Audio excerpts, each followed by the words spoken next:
ceremony in 2010. I'd like to thank everyone who made the time to come here tonight, because I know that we're all very busy. But it's great that you're here today to support the short story. It's an intimate gathering, and what I wanted to do before we launch today's proceedings is to introduce a couple of the people in the audience that have helped make tonight what it is. So first, I'd like to introduce our judges. So Andy Callis and Kay Peddle, who's from Random House. I'd like to introduce Polly, who's the new judge joining us for 2011. I'd like to thank the actors who are going to perform the third, second, and first place stories for us tonight. So, reading the third place story will be James Crocker.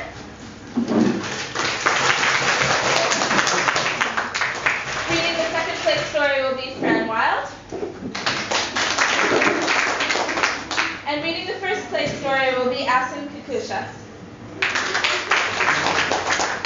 Now, writing is often a very kind of lonely pursuit. You're doing it alone in a room in front of a computer. And what's really special about nights like this is that the writer gets to come from behind the desk and meet their audience. So I'd like to next introduce some of the writers from past and present years who have taken time to join us tonight.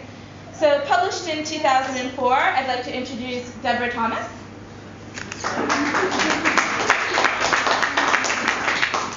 Published in 2008, I'd like to introduce Callie Taylor. Published in 2007, Helen Hunt.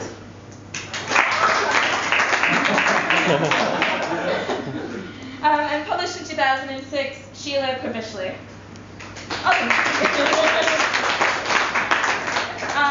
And also we have 4 of the writers here tonight who won in this year's competition, so 2010.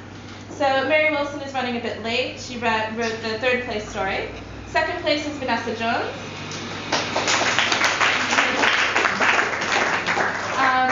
Winning, well, for honorable mention, Darren Poucher.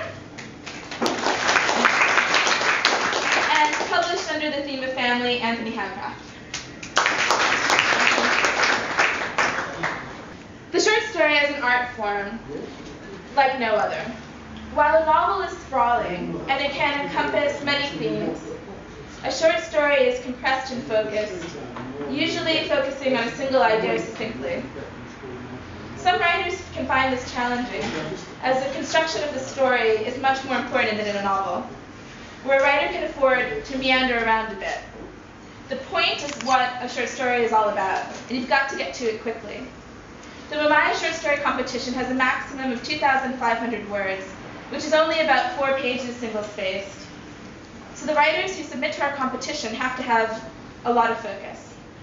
And focus itself, I think, is a very interesting theme in our modern lives. If you think about it, we very rarely focus on anything anymore. Those of us in office jobs will often be juggling email, phone, in-person, and text communication simultaneously. With multiple programs open on our computer, our attention split across a myriad of projects and a handful of means of communication. And in our free times, we watch television while we're texting our friends and surfing the net. And if we go to see a music gig, we're videoing it while we're there, and we're posting it to Facebook before we leave the room.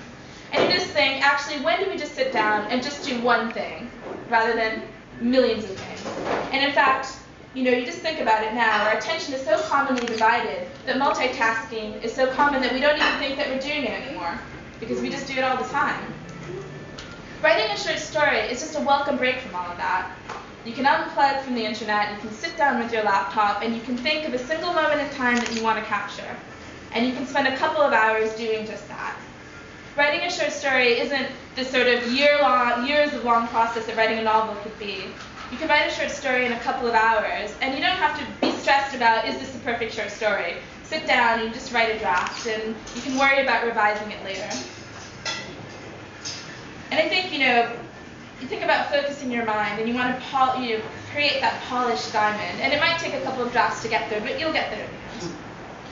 Each person has a totally unique and independent voice. No 2 people would write exactly the same piece on any given topic. So In the case of the 2010 competition, our topic was family. Family is a universal theme. We all have them in one form or another, and yet all of our experiences, even within the same family, are completely different. Family can be explored from a variety of angles, but as a short story writer, you would just pick one and run with it, to explore and produce a coherent and compelling narrative.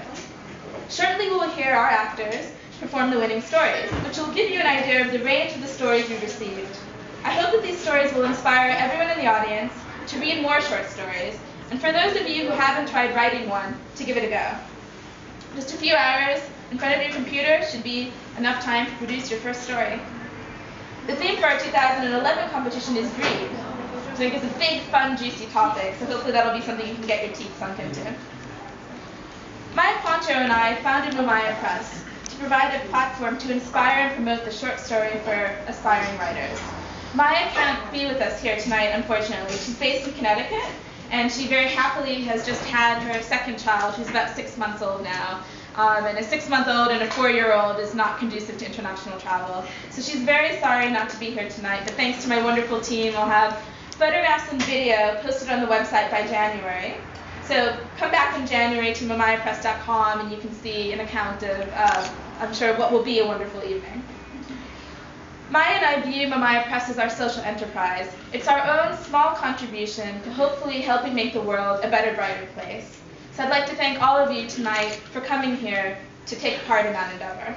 This is our 7th annual awards ceremony. I look back on the last 7 years and I think it's just been a great journey. We've met some wonderful people along the way, including all of you, and we hope that tonight is the beginning of many great writing careers. So with no further ado, I would like to turn the floor over to Polly Courtney, who is going to share with us her journey and her transition into becoming a professional novelist. Thank you, Polly.